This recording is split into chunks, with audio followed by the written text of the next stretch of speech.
Hi, Wes Scott from Lifeback Law, and today we're going to talk about what is the effect of filing Chapter 7 bankruptcy on my credit in Minneapolis, Minnesota.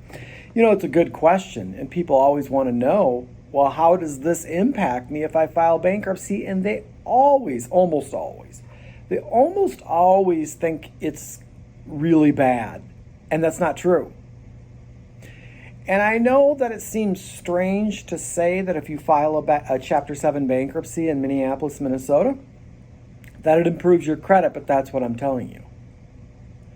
Look, it is true Chapter 7 bankruptcy is on your credit report for 10 years. That's the truth. But let me ask you a question. How's your credit now? Can you get a loan now? You see, here's the thing. Future lenders don't give a rat's butt whether you pay other creditors. What they care about is, are you going to pay me? That's what they want to know ultimately.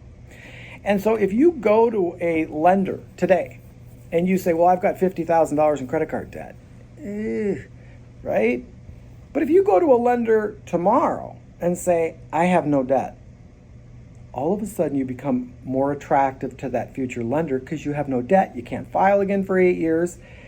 So you improve your credit profile by filing a bankruptcy nearly always. And I would say always. Because, I mean, look, when people reach out to us to file bankruptcy, they're not here because they can pay the debt.